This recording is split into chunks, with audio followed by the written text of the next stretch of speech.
नवाज शरीफ साहब, मरीम नवाज साहिबा, captain Safdar, specially Maryam Nawaz साहिबा और नवाज शरीफ साहब की सियासत के ऊपर क्रॉस लग गया है। या आप लोगों की जमात के बहुत सारे लोग कहा करते थे कि अब उनकी सियासत जो है ख़त्म हो गई है, अब या तो शहबाज शरीफ साहब को स्टेप आउट करना पड़ेगा, स्टेप अप करना पड़ेगा, या उनकी जमात में से किसी और लीडरशिप को निकलना पड़ेगा। ये प्राइवेट मीटिंग्स के अंदर अक्सर पीटीआई के बहुत सारे लीडरान कहा करते थे। आपकी नज़र में आज का जो फैसला आया है, इसके बाद वो कांटा मिट गया? देखिए, मैं समझता हूँ कि इस वक्त अगर देखें तो इस वक्त तो मिटा हुआ ही नजर आता है कि मतलब जो सूरत हाल है अदालतों की, या जिस तरह आप कह लें आजकल माफ़ी का सीज़न है,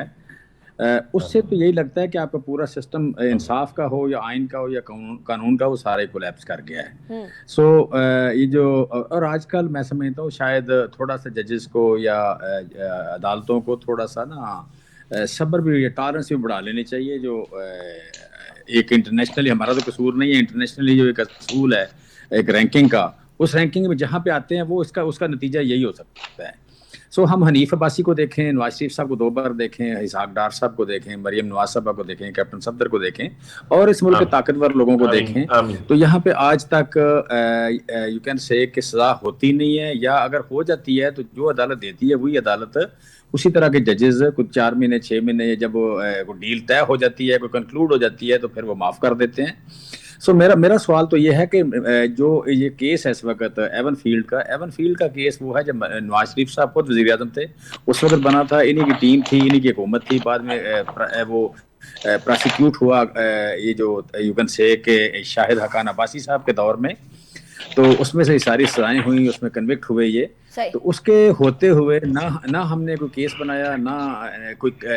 इंतकामी कार्रवाई की। इंतकामी कार्रवाई, जमशेद इकबाल चीमा साहब, आप लोगों की बारी में इंतकामी कार्रवाई का इल्जाम आप लोगों के ऊपर बेतहाशा लगता रहा कि आप लोगों ने नेशनल अकाउंटेबिलिटी ब्यूरो को भी सियासी मुखालिफिन के ऊपर प्रेशर बिल्ड करने के लिए इस्तेमाल किया। इसके अलावा आप लोग मुख्तलिफ केसेस, वो शहजाद अकबर साहब तो थे ही इसलिए कि कोई ना कोई केस निकालें, प्रोसिक्यूशन को स्ट्रांग रखें, तगड़ा रखें कि किसी ना किसी तरीके से सारे कन्विक्ट हो जाएं।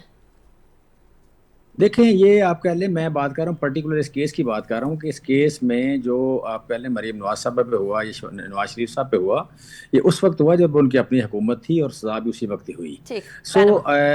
ये कोई नहीं कह सकता कि ये किसी जगह भी कोई केस गलत हुआ था, कोई केस फैब्रिकेट किया गया था, कोई लोकल था। वो ये पनामा से शुरू हुआ, एवन फील्ड इशू था, वो प्रॉपर्टी साबित हुई, उसमें सजाएं हुई, उसका सबूत नहीं दे सके, और सारे के सारे उस वक्त भी सारा